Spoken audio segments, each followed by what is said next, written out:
So, floating point, we're going to start talking basically how do you deal with non-whole numbers on the machine. And in order to first do that, we need to learn how are these numbers actually stored in the machine. So when the assignment, the paper assignment that you guys had, which was the the integer encodings one, right? When we did two's complement and all of that stuff, right? Great. That was all for integer numbers, not for floating point. We'll do the same thing for floating point. Okay, so let me start with just sort of a question. What does this mean? Yeah. Okay. What's another way to think about it? This is 1,000 plus 8 hundreds plus 3 tens plus 2 ones plus 5 10 to the negative firsts. All right? Okay. But here's sort of the problem with why we can't just encode numbers like this, because what was the key part of encoding this or writing it down for you to read it and understand it as a human? It was that symbol, right? The decimal point. It has to go someplace, and you need to know where it is, because what's the difference between 1832.5 and 18.325, right? Those are clearly different numbers. Yes? So the position of the decimal point is critical to this. But how do you encode a decimal point's existence? You can't, because we're not going to encode these things as strings. That'd be silly. It's hard to do arithmetic that way. So we got to do something else. Okay. And the answer is actually, well, let me ask another question. Give me your favorite really, really, really large number. The biggest number you can think of. Huh? Infinity is not a number, so no, that doesn't count. Nice try. 67 billion.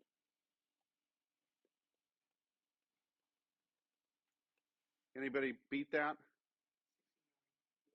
Okay, yeah, right, you can keep going. But right, 67 trillion. Okay, these are all tiny numbers. Come on, guys. Okay, so how would you write that? Yeah, Googleplex. Okay, well, here's one of my favorite large numbers. You don't like that number? What is this number?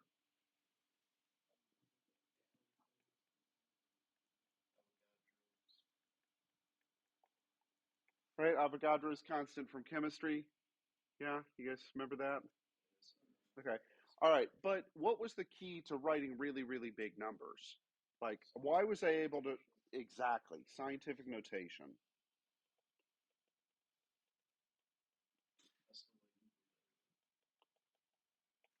Okay, a Google or a Googleplex, yeah, but I would express those in scientific notation, because a Google is like one followed by a trillion zeros or something ridiculous.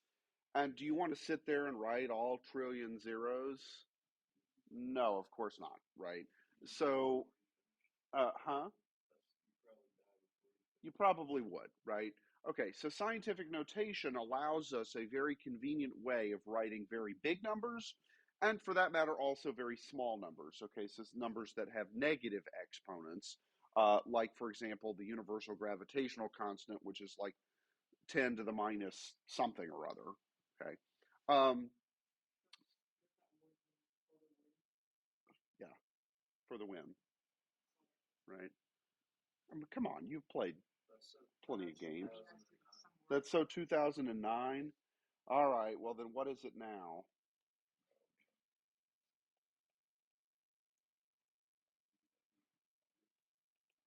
Goat. Okay, is that current slang? A little more current. Okay. Um, all right. Well, Yeah. So the key is sort of this idea of scientific notation. Okay. And in scientific notation, we have sort of three parts. Okay. We have this, which we'll call the mantissa. Okay. We have our exponent. And then we have the fact that this number is positive, and so I'll just explicitly put a plus in front to uh, to indicate that there's a sign. Because of course we could also have negative numbers just as well as we could have positive ones. Okay. All right. The other convention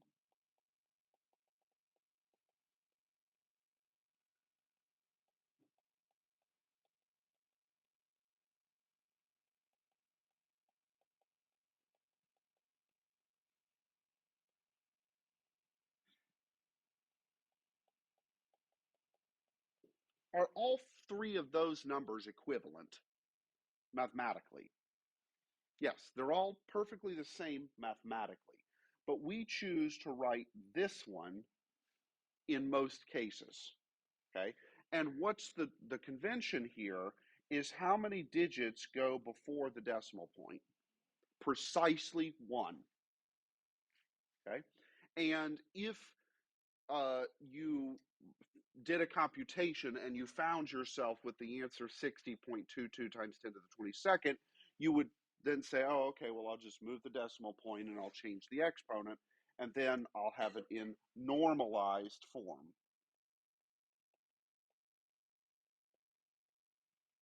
Okay, so we'll call numbers that adhere to this rule normalized.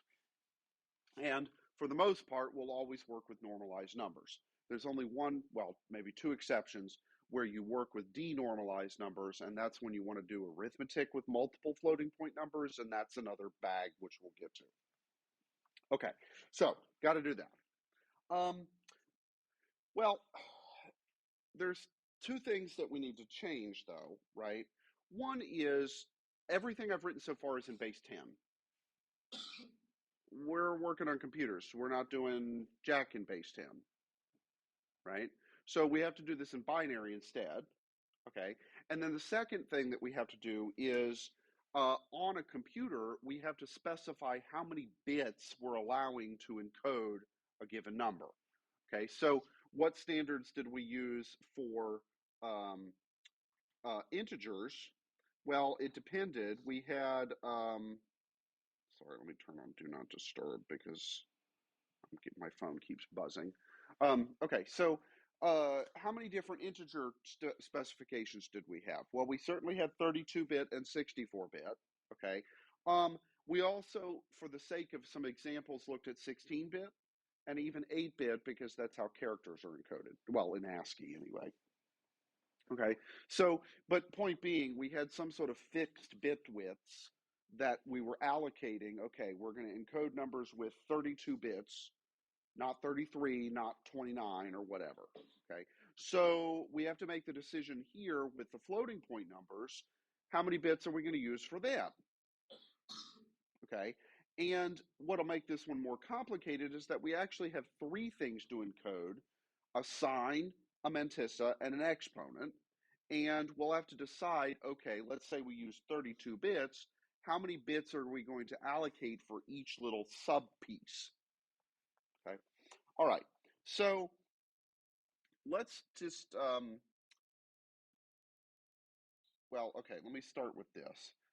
All right. So in binary, um, what we would write would be something like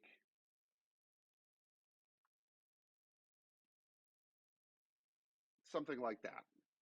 Okay. This would be a number in binary style scientific notation. Okay. So what does this decode to?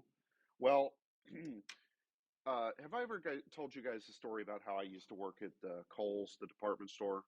Okay, and with the lady right after Christmas that all the Christmas stuff was 90% off, right? So in base 10, what happens if you shift the decimal point one direction or another? That's equivalent to either dividing or multiplying by 10. Yes? Okay. So in binary, what's equivalent if you move the well, I don't want to call it a decimal point anymore because we're not in base 10. So I'll call it the radix, R-A-D-I-X, and I'll write that on the board so you can spell it. What happens if I move the radix one position to the left or right? What's that equivalent to doing? Multiplying or dividing by 2.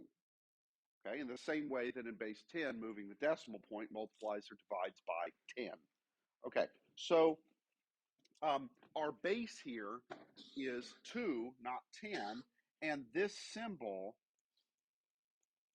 we're going to call the radix. That's Latin for the root.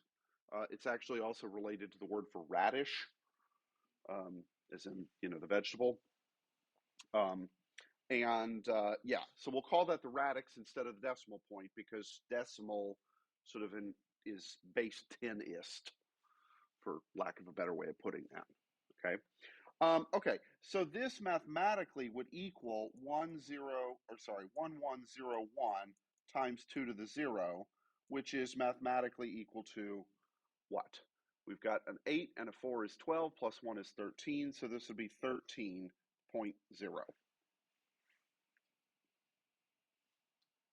Okay, does that make sense? Okay, so convention, how many how many digits did we write before the radix in base 10? Precisely 1. Okay, and was that digit ever a 0? No. Okay, so in binary, I have to put something in front of the radix, and that something cannot be a 0. So what does it have to be? A 2, right. It must be a 1, okay? And so what that means is that I don't need to encode this.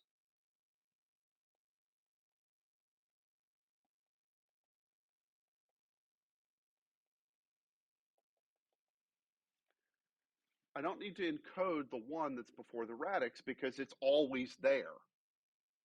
And so what that means is that my mantissa is actually just the stuff that follows it. Okay.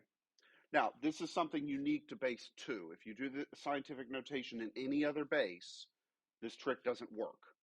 Okay, and it only works here because it can't be a 0, so what's the only other option? A 1, because we're in binary. In other bases, you have multiple other options, and so you don't know which one it is, and therefore you have to specify it. Okay, so let's just take a number and start encoding this, okay, in our standard. Okay, and I'm going to start, I'll do it with a 16-bit standard just to start off, but we'll look at the 16, 32-bit, and 64-bit standards, okay? They all work basically the same way, except there's just more bits.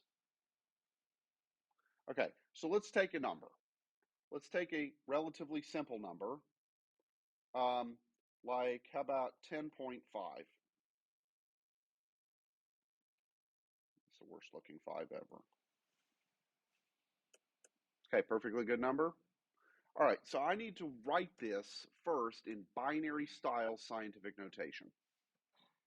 Okay, and let me think about how am I going to write this? This is an 8 plus a 2 plus a 1/2. And the 1/2, let me think of being is really 2 to the minus 1. Okay, all right, so in binary, I would write 8, no 4s, a 2, no 1s, 0.1 times 2 to the 0.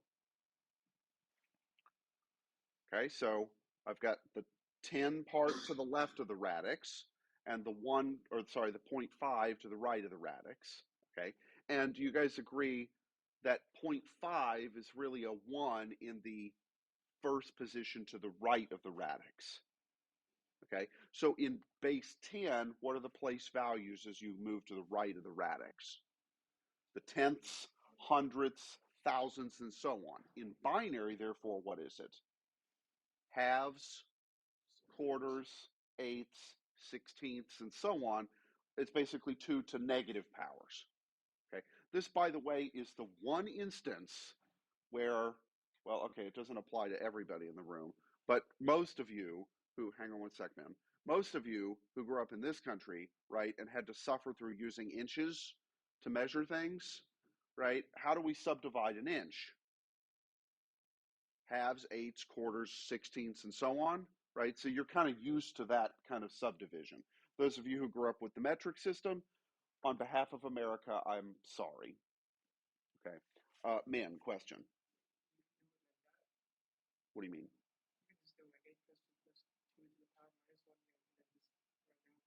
Yeah, because that's what place value means, right?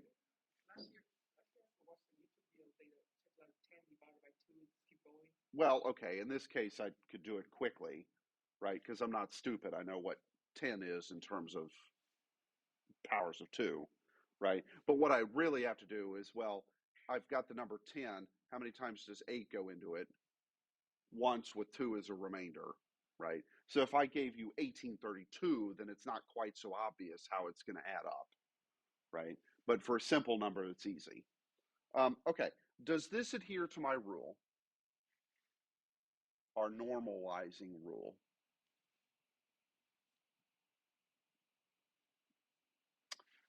What did we say was the definition of a number being normal? How many bits are before the radix here? 4. How many should there be? Just 1. Okay, so I'm going to shift everything and write it as 1.0101 times 2 to the 3, because how many positions did I move the radix to the left? 3. Okay. All right. So that's my stuff. Okay. So what this tells me is that my mantissa is that, and my exponent is this, and finally my sign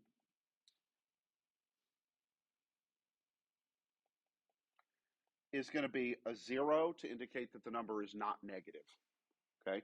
So we'll use a sign bit of a 1 to indicate a negative number and a 0 to indicate not negative.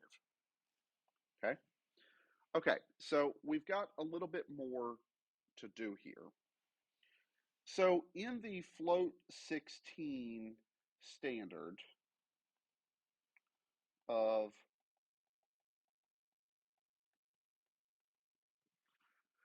IEEE 754 is the standards document that defines how floating point numbers are going to be encoded and stored.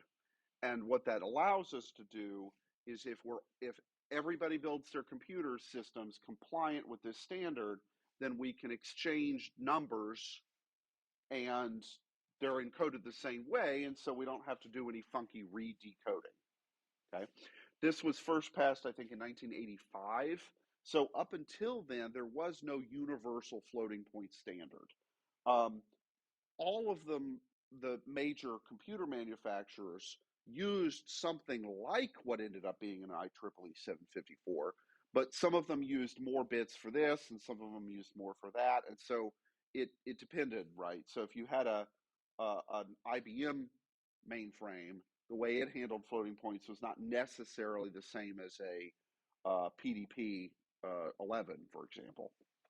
Okay, so that's obviously not a good thing, and so standardization is best. Okay, so float 16 specifies that you're going to have one sign bit. Your exponent is going to have 5 bits offset or biased by 15, and I'll explain what that means in a moment. And the mantissa, you have 10 bits. Okay, for a total of 16 bits, hence why it's called float 16. Okay, so is that part okay? Let's talk about this bias. Okay, so let's take our number.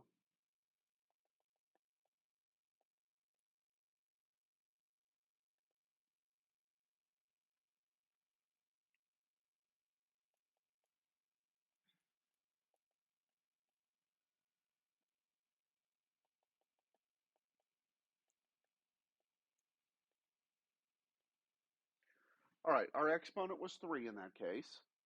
What I'm actually going to encode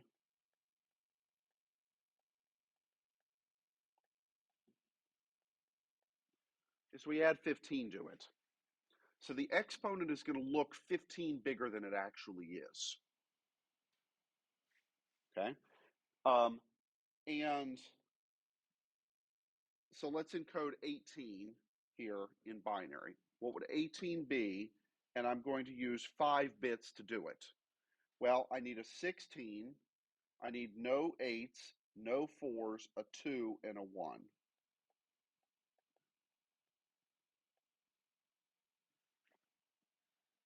Okay?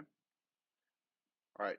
Now, I will freely admit that this bias of 15 right now seems completely arbitrary and designed purely to torture you at 8 in the morning.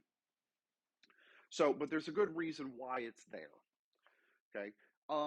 It means that the exponents are stored as unsigned integers, even though they're sort of representing signed integers. What that means is if I give you 2 unsigned integers, it is dead obvious which one of them two is bigger. If I give you signed integers, it's not so obvious. Okay, because think about it. If you have a negative number, it's going to have a 1 in its far left bit. And if I give you a positive number, it won't. And so it would look like the negative number is bigger. Well, that doesn't make sense, right? So the reason that we do this offset or bias, as it's called, is because it'll make it easier to determine which number has the bigger exponent and therefore which number has the smaller exponent. And that's important for doing arithmetic. Okay, so just shut up and do it is basically all I can say in the moment.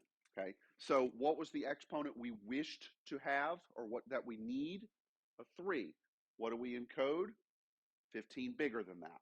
15 is the bias for the 16-bit standard. Okay, now, here's the annoying thing.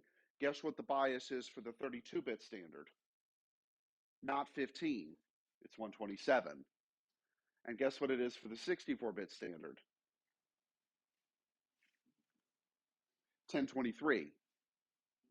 Okay, so the bias actually depends on the number of bits that you're storing, and I'll show you the formula later. Okay, Alex, question? No? Payne? Huh? A little bit? Yeah, okay. So I know this bias is annoying.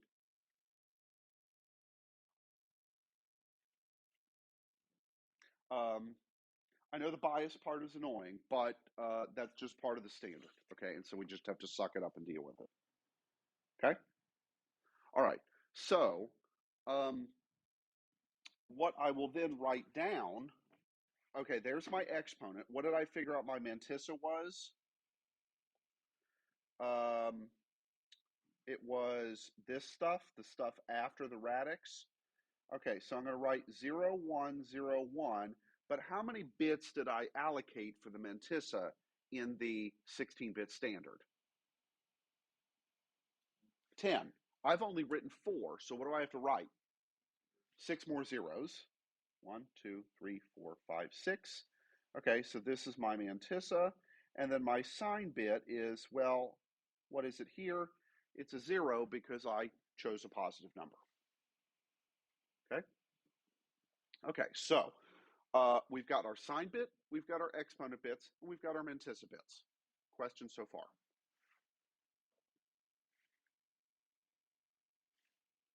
Nope.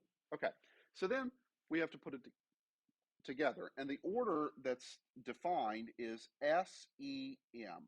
Sign bit goes first, followed by the exponent bits, followed by the mantissa bits. 4, 5, 6.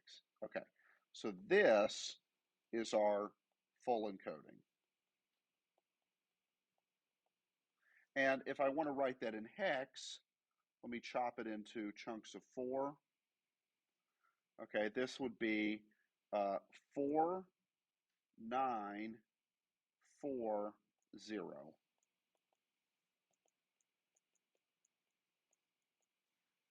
In hexadecimal. Okay, yes? All right, so the order here is always the same. Sign bit first, exponent second, mantissa third. That part is convenient. Okay, Gucci? All right, now let's double check that I didn't mess this up. Okay, how could I double check that I didn't mess this up? Well, there's a couple ways I could do it.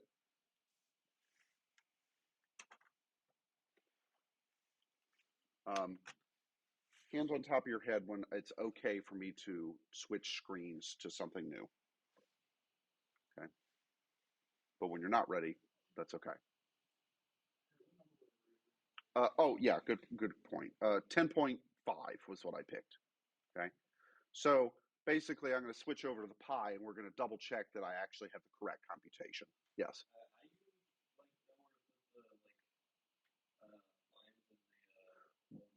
The orange ones or the black ones?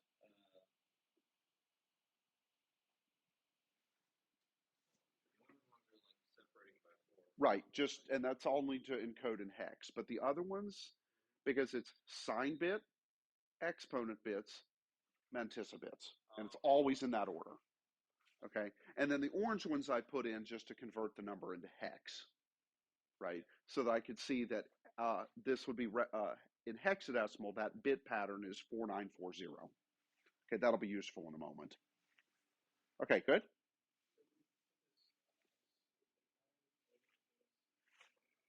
Uh, yes and no.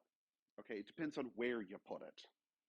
Okay, if you put it into an integer register, it's going to decode this as if it's a 16-bit integer, right? Which will be a gigantic number because there's one right over here. Okay, as a floating point number, though, yeah, if you put it into a floating point register, which I haven't told you where those are yet, then yes, it would decode as 10.5.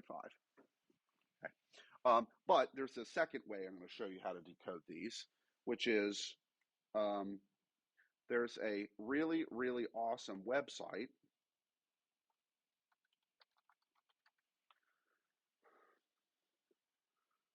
Okay. And no, it's not like inflatable donuts to go swimming with. Okay. It's called Float Toy. Okay. So this was a guy named Evan programmed this, and it gives us a sort of handy dandy way of visualizing um, how to encode or decode 16, 32, and 64-bit floating point numbers. It's a perfectly useful tool. Okay. So what was the encoding that we got? 4940. And bam, would you look at that? It's 10.5. Okay, so what does this mean? I did it right. Yay. I can keep my job. Okay. All right, but what's nice about this thing is a couple things. In fact, let me blow it up slightly for you guys. He color codes things nicely. So you got your sign bit, then your exponent bits, then your mantissa bits, right? You got the hex encoding. This is sort of how it looks in base 10, and then the actual value. Okay. Um, and what I want to do for a second, right, is, well, let me just change the number to pi, okay, or a pretty crappy approximation thereof, 3.141, right? Well, there it is. So you can type in a number here and it will do the encoding for you, which is great for double checking after you do this by hand, okay? And thou shalt do it by hand, because what are you not going to get on the final, Patrick?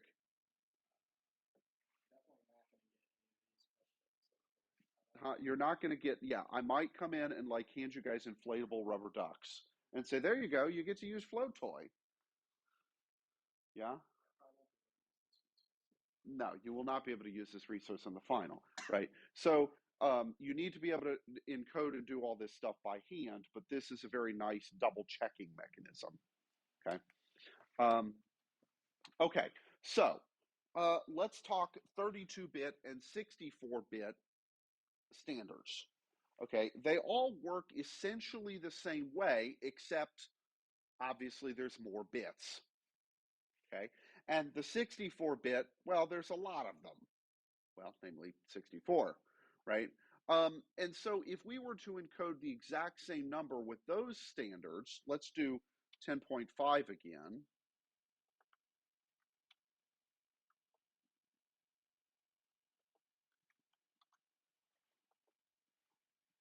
Okay. Well, let's look at what we've got. The encodings are different in hex, and there's no obvious way to go from in hex anyway from one to the other. Okay.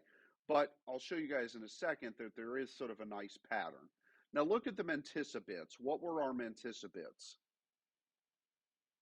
0, 1, 0, 1, and then what did we have after that? Oops.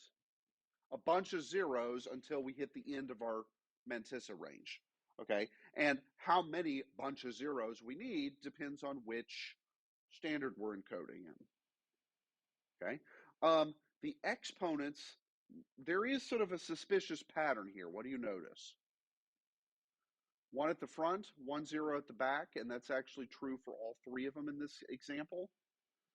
Okay, so there's something nice going on there, and we'll go back to the iPad to discuss the rest of it. Okay, good? Yes?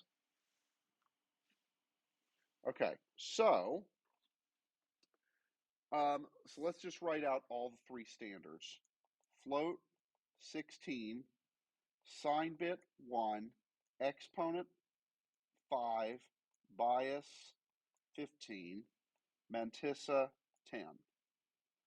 Float 32, sign bit 1, exponent 8, bias 127, mantissa 23, and then 64-bit is sign bit 1, exponent 11, bias 1023, mantissa 52. Okay, and that should all add up correctly. Okay, so these are the three standards, or well, three of the standards that are defined in IEEE 754. Okay, it does actually define also now a 128-bit standard, which is you would almost never need to use that. There are a couple of also weird 16-bit standards that get used in like graphics card stuff or doing like machine learning things. But we'll just concentrate on these three for the sake of sanity. Okay, they all work basically the same way. It's just how many bits are you allocating to each field, and therefore what are your biases? Okay. All right. So that's the standard. And like I said, they all work basically the same way. And let me go back over to Float Toy for just one quick second, because I do want to point out why 32 bits or 64 bits is sort of good enough. So let me actually refresh the page. Okay, he defaults it to the examples all being pi. Would you guys agree that that's a pretty good approximation of pi, the 32-bit version? Yeah. Would you definitely agree that the 64-bit version is really good? Okay, so this begs the question. How many bits does NASA use to when it wants to compute things? Huh? 64 is enough, actually. So this value of pi is accurate enough that if you get out to the orbit of Pluto, you'd be off by maybe an inch or so due to rounding error. Now, would you guys accept that being out to the orbit of Pluto and being off by an inch is acceptable? Right? That's yeah. Okay. So yeah, for interplanetary stuff, they use 64 bits. That's good enough. Yeah. Oh, that. Yes. Okay. The Pi Bill. Yeah. So, how many of you guys actually have heard this story about? Okay, so this happened in Indiana about maybe 100 years ago or so. There was a guy, and we call these people cranks. Um, they're basically people that think they know how math works but don't. Okay, and they discover amazing things, mathematical things, most of which are complete garbage. Okay, or things that a high school student ought to know. It's one of the two. So, for example, there are there are a couple of problems from antiquity, ancient geometry. Like, for example, if I give you an angle and I give you a straight edge and a compass, can you bisect that angle using just the straight edge and the compass?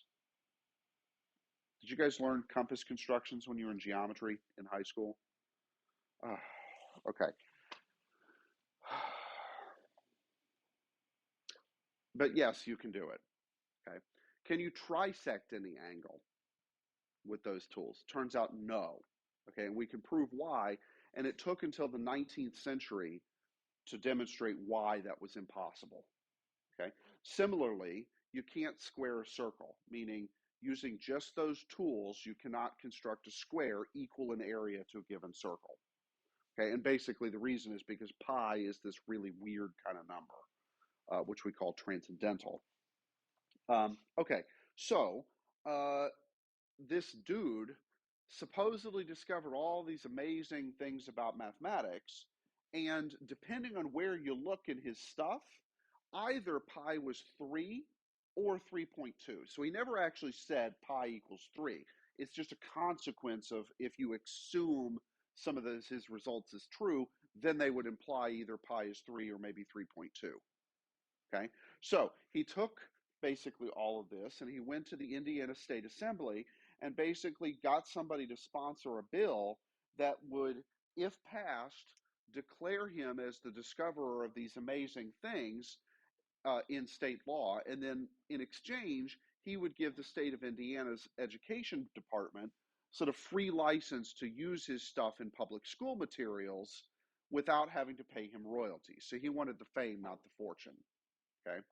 Fortunately, there happened to be a mathematician at the State House that day from IU and who looked at it and said it's not worth the paper it's printed on, right? And it didn't go anywhere. But yeah, for a while it was under consideration basically for pi to be 3 or 3.2 in the state of Indiana. Now, I'm sorry guys, but this is the crap I expect out of Alabama, right? Not Indiana. So, yeah. Okay, but uh, story time aside, this 64-bit double precision representation of pi is good enough for government work, literally. Okay, and that there's really only certain very specialized reasons that you would need to go up to 128-bit. If you were trying to like make a mathematical model of the evolution of the solar system or the universe or something, then maybe, but that's sort of highly specialized work. So, okay, good. All right, so we've got the encoding schemes. Let's actually code with these things. All right, and so let's go into VS Code and let me close off all the stuff from my previous other classes.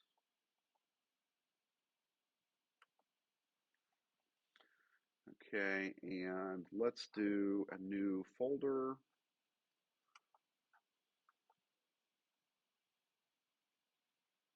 Where's new folder? Oh, up here.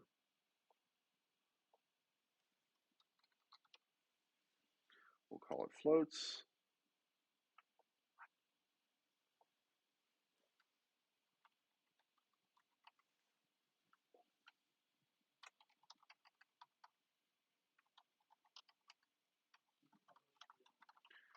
I will, but I haven't done it yet. I haven't. Like, the problem is I need to sit here for an hour to get it all working, and this is a classroom that's getting used, so I'm going to have to like chain myself in here during lunch or something. I'll get it up, don't worry. Okay, so let me in my data section just define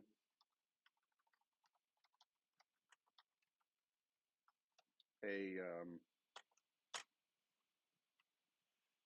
a floating point.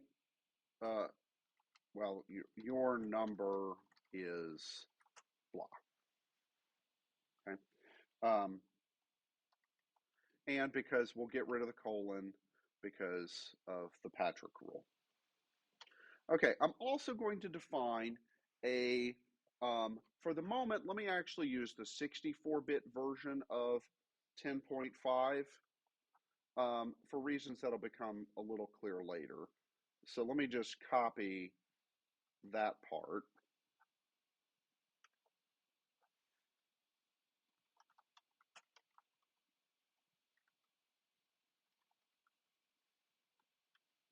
Oops.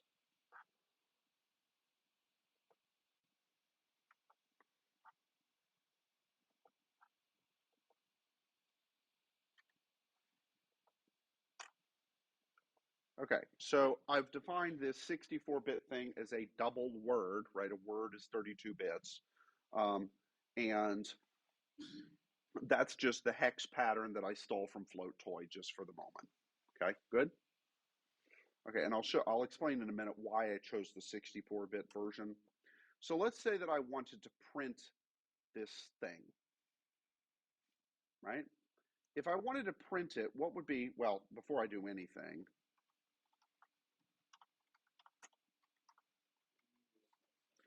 yes, we need the usual stuff.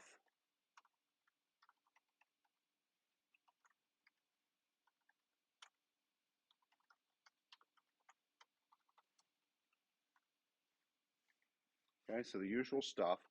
If I wanted to print this number using that string, the first thing I would need is to put the string's address into X0. Okay? And if this were an integer, I would want to put the integer value, the number, where? I'd want to put it in X1. Okay? But it's not an integer, is it? It's a floating point number. Okay? And so what I'm going to do is the following. I'm going to load X1 with the address of the number. Oh, this should be my string, sorry. Okay. And then, because I can't move a 64-bit immediate all in one swell foo. So I'm going to put X1 as the address to this number, and then I'm going to load D0 with the thing referenced by X1. Ah, what's D0, you ask?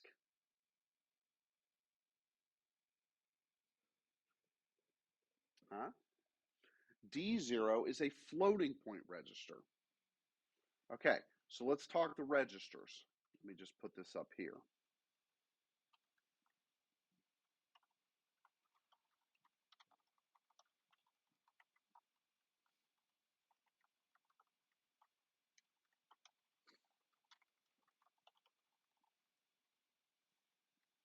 Okay, so W0 and oh, shut up, Siri.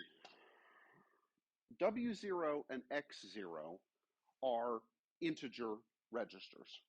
Yes, we've used them tons. What's the difference between W0 and X0?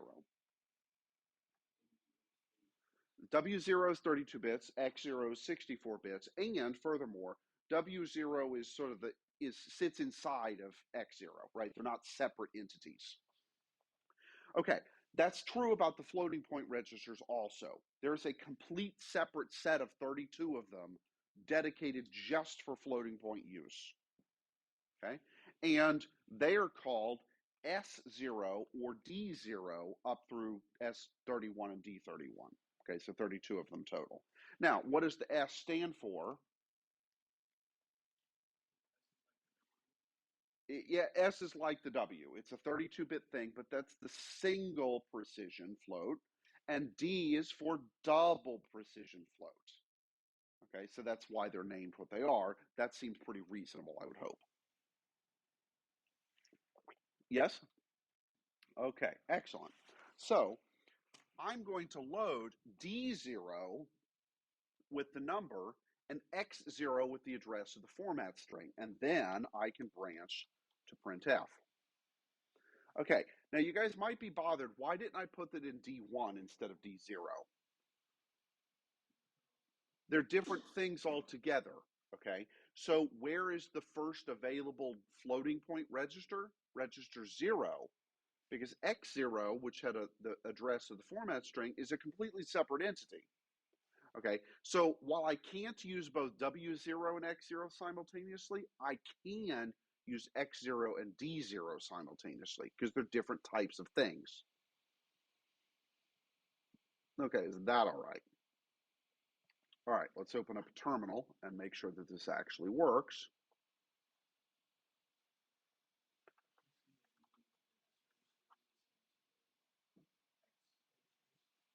Say that again, I could. You mean in the, like when you're in the debugger? No, you need a different command to see the Ds, and I'll show you that in a moment. Okay, so let's see. I called this floats. All right, so let's AS, and I'll go ahead and do the debugging stuff so that I can show you guys what Patrick just asked about.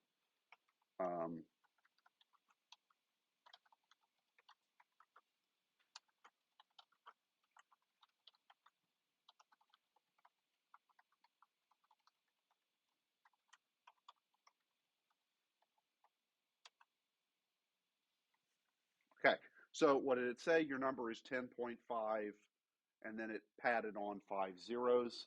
You can't actually control that. So the default is it's going to give you 6 things after the decimal point. Let's say you want more or you want fewer. It's up to you. You can do this. Instead of the F, you can do how many digits do you want before the decimal point? 2. How many do you want after the decimal point? 1. Okay. Then if I put 2% 2.1F, it will specify only that.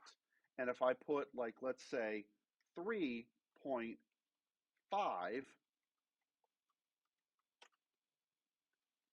okay, it will strip off leading zeros, but it will not have, but it will display trailing zeros.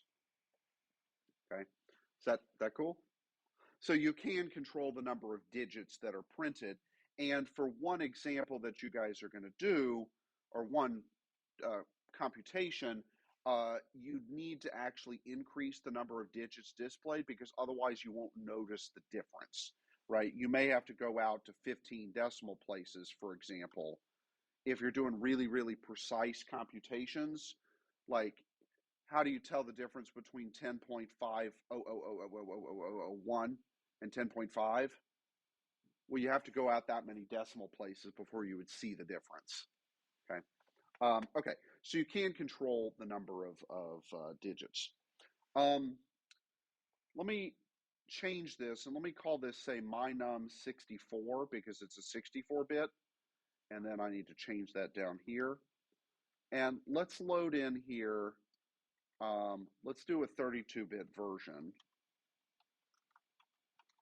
It's just going to be a word. And what's the word? Huh? Exactly. Bird is the word, right? And so now you can all imagine Peter from Family Guy going bird, bird, right? It's so on. Okay. Okay. So that's the same number, just encoded as a 32-bit thing. And let's say I wanted to print that one instead. So let me call this one MyString64. Oh, there it goes. Okay. And let me do, actually, no, I won't change that. Let me just call it MyString. And let me get rid of this decimal point stuff for the moment, just for cleanliness. Okay, so here's the problem. I want to print a 32-bit float. My format string %F is, okay, so how did I denote the difference between a 32-bit and a 64-bit integer in a format string? Okay, and so what was the format string? %I for 32-bit and %LI for 64-bit, right? All right, this is an annoying thing about printf.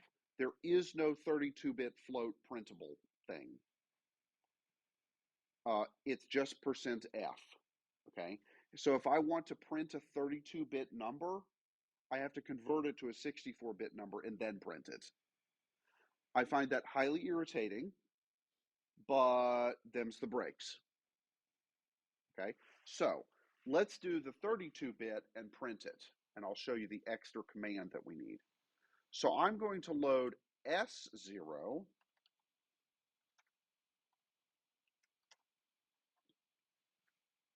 okay, that, and then I have to do SCVTF D0S0, which is, and let me just make sure that it works. What? Oh, you're right, thank you.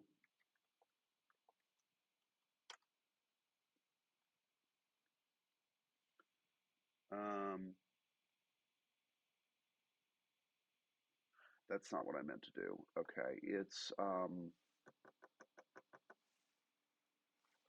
crap, what is the command?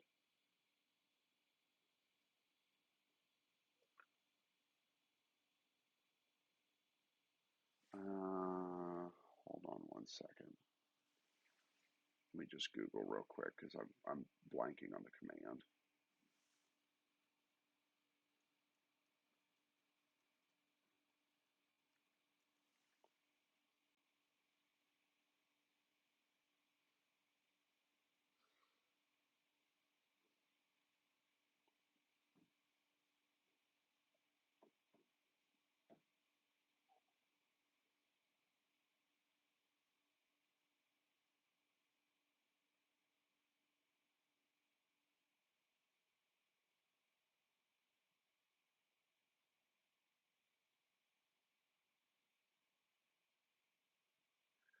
That's only if you come out of a.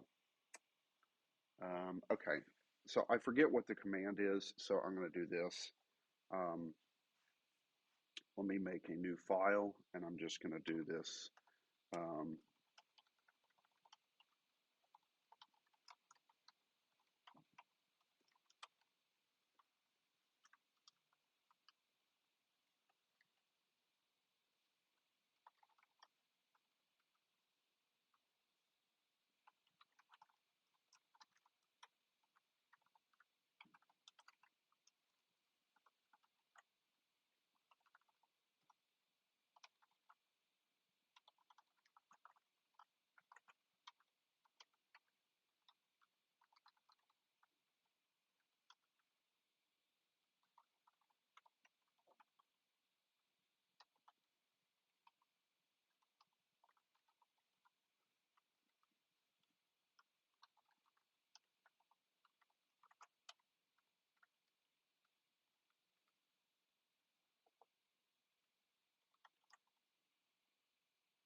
Oops.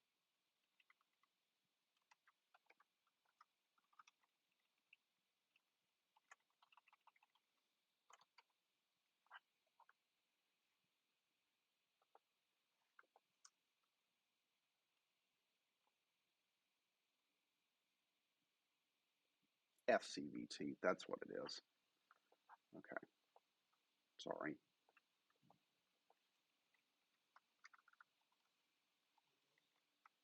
Huh? What? Yes, very. Okay, so the SCVTF is sign convert to float. That's how you can convert, like let's say you have the number 10 in an integer register, but you want to convert it to a float for further to compute with floating point things. That's how you would convert between integer and float. Um, what I want to do is basically up convert a 32-bit float to a 64-bit float, and I do it with float convert, FCVT. So that will take a 32-bit float and convert it to its equivalent 64-bit value. Okay, and you have to do that before printing it. And if we go back to here, then it works. Okay, so this is sort of an annoying thing that if you want to print 32 bits, you have to compute 32 bits, then right before you print, up convert it to 64 bits and then print it. Them's the breaks. Sorry. Similarly, if we were doing 16-bit half precision, you'd have to do that. Okay. That's not the end of the world, but it's just one little thing to remember. Okay. Good. I'm not entirely sure why they did that. It would have been really nice if they had like %F and %LF. or something like that, but that's not the way it's done. Not sure why.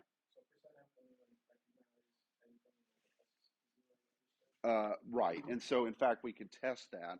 So let's say that I removed this line, oops, right, and didn't upconvert it, it sees 0. Okay, now what it's actually seeing is not truly 0, but it's, yeah, okay, so it's not going to work right unless you do that up conversion. Okay, so is that all right? I mean, it's a little annoying, but not the end of the world, right? Okay, so Patrick asked about the debugging thing. How do I know what's in what register in the debugger? So let me just recompile that and let's go to a full terminal. And then let's quit. And then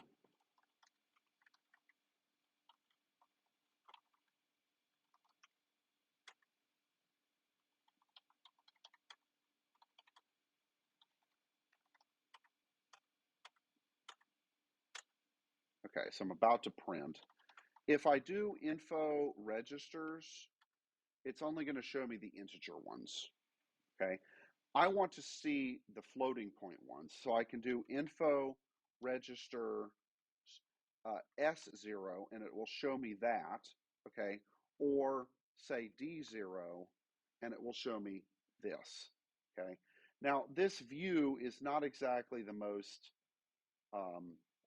helpful at times. But what it does is, so what it does show me though is, where is it? It shows 3 fields, F, U, and S, okay? And you can kind of ignore those. But what we want to see here is as a float, what is the value? 10 and a half, okay, which is of course the correct number. The other two there are if you take that number and pretend it's either an unsigned or signed integer, then it gives you those values too. I'm not entirely sure why they think that's a good idea, but they do. Um, like why you need the signed and the unsigned versions. Um, I mean, as integers when it's a float. So yeah. Okay. Anyway. Um, and notice actually, by the way, this is kind of interesting, is the value is 10.5, right? What is the F part here that it gives over there? 0xa? Well, that's 10, right? So it's sort of the integer part of it, the whole number part, okay? Which could be useful, I mean, just to know sort of roughly how big the number is. Okay, good. All right, so let's do some math, shall we? Sound good?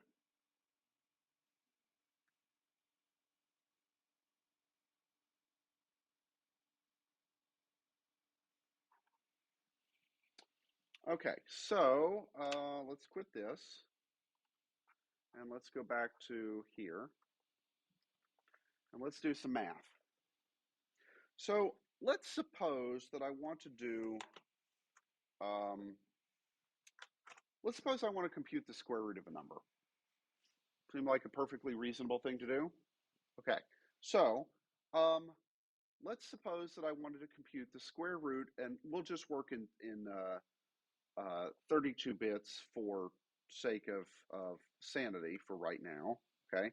So I've loaded in S0 with my number, okay?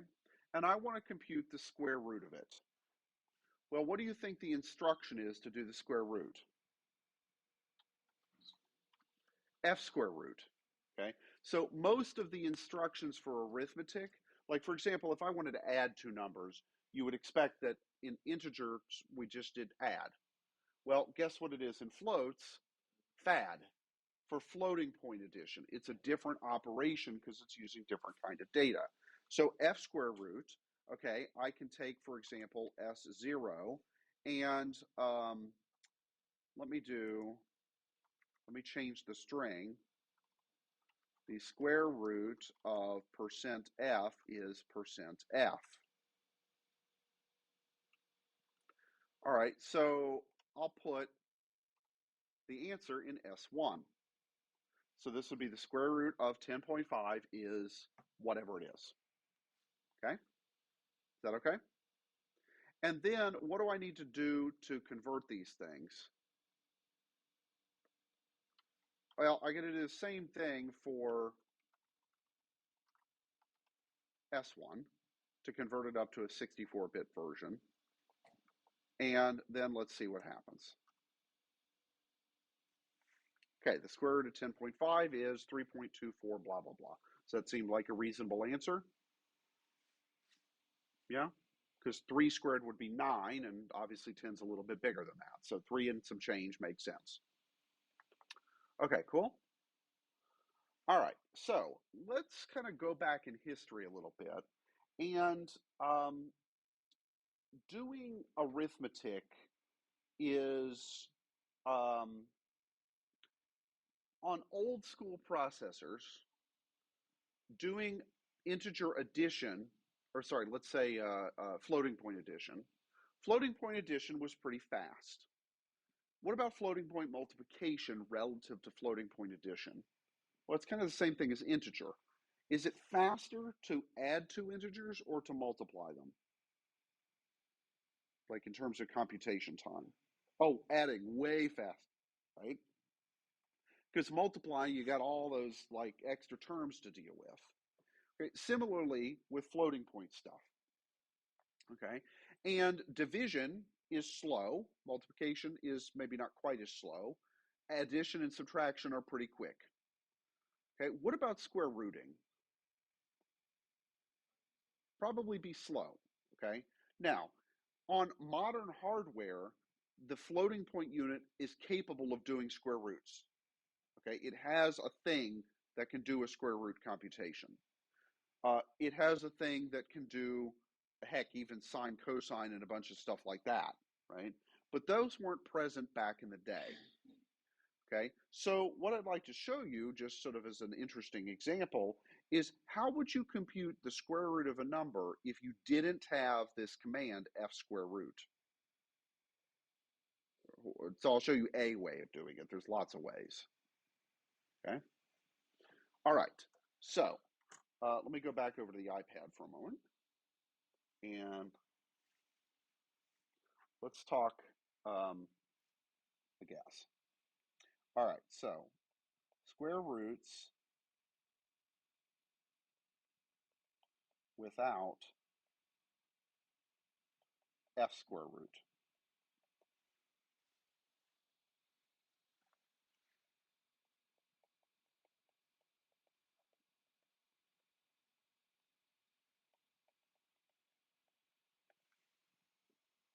Solution is to know your history. Step one.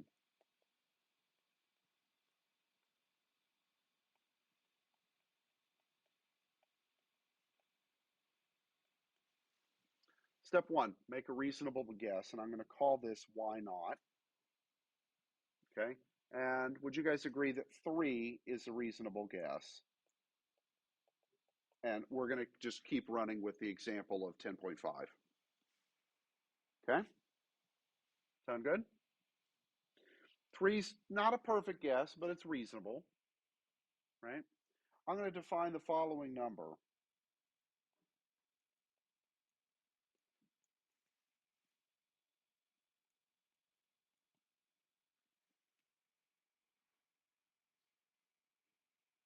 Um,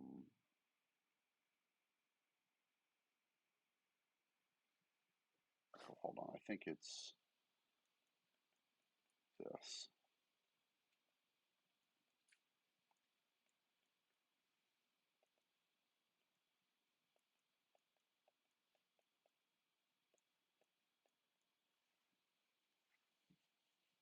Okay, I'm going to define that number. All right, let me just compute that real quick, just for sake of edification. All right, so I'm just punching this into a calculator real quick. So I had 3 plus 10.5 divided by 3, and then I'm going to divide that by 2. Where's division? Divide by 2. Go. Okay, and I get 3.25. Would you guys agree that that's a better answer than the one I started with? Than 3? Okay. Um, so, but is it good enough? What did we get when the computer did it? 3.24 something or other? Okay. Well, can I do this again?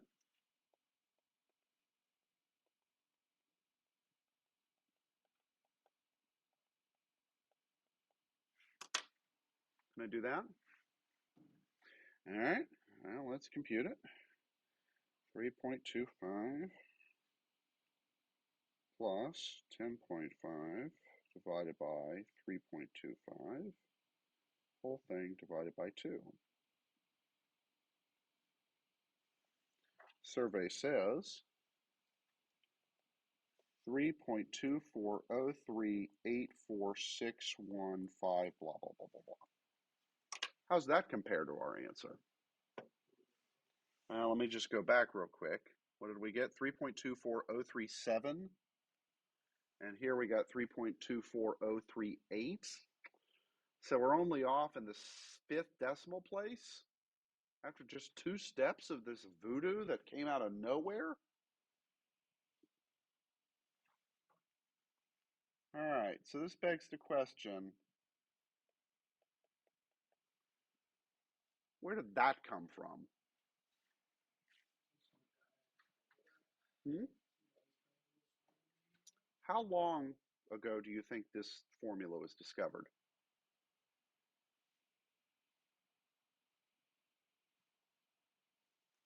This was known in ancient Babylon nearly 4,000 years ago.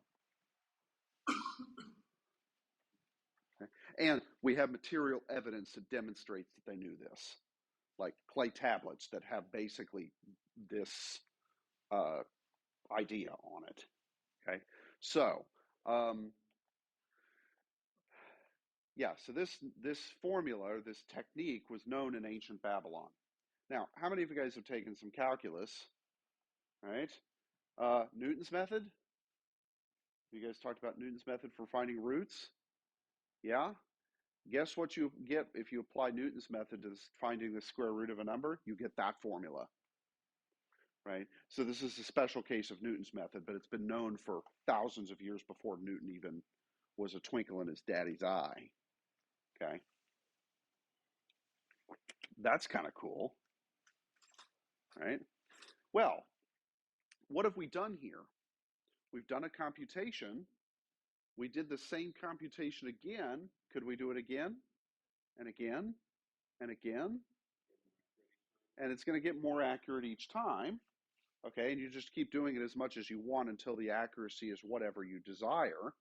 Um, but what's that code for in a programming environment? A loop, right? Just loop it and do this same thing over and over again, however many times you want. Yeah, that's cool. Okay, and you could do some really, really, really weird and badass stuff, and this is where I'll leave you today. Um, if you are clever with floating point. So let me show you just briefly my favorite, or one of my favorite pieces of code ever.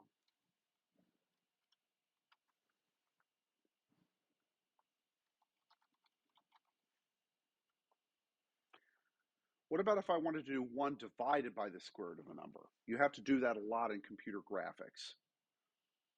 Okay? Here is some code.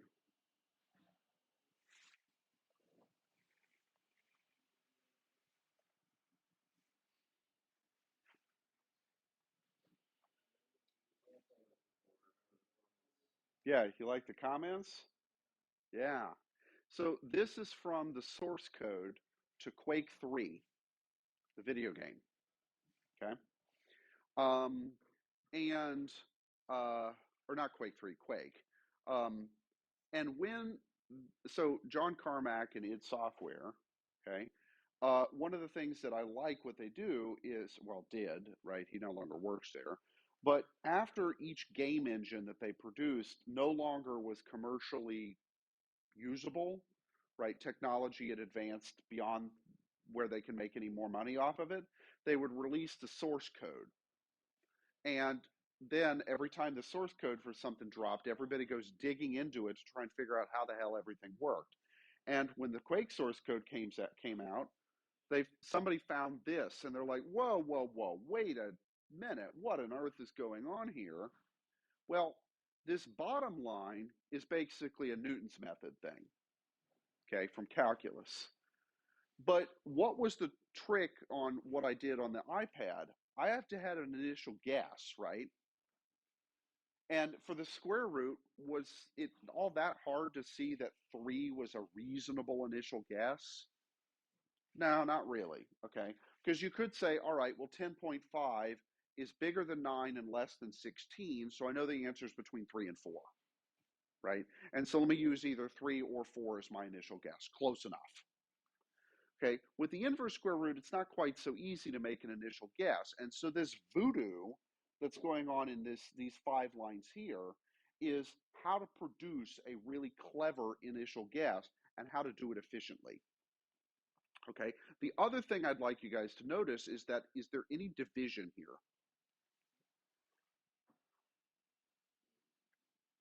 No, there's no division in this entire algorithm, which is good because guess what division is back on old hardware? Slow. Okay. Whereas multiplication, well, okay, you can't get around it. Okay. But what I really want to talk about, and this is where we'll start next time, is what is going on with the WTF business. Okay, now this is of course in C, what you're looking at, and you see all these stars. What does that mean? Some of them are multiplication, but this star is not a multiplication star. This is a pointers. So what we're going to do is look at how to translate this into assembly, okay, which will be fun. And we'll call this fun with floats. Okay? All right, see you guys next time.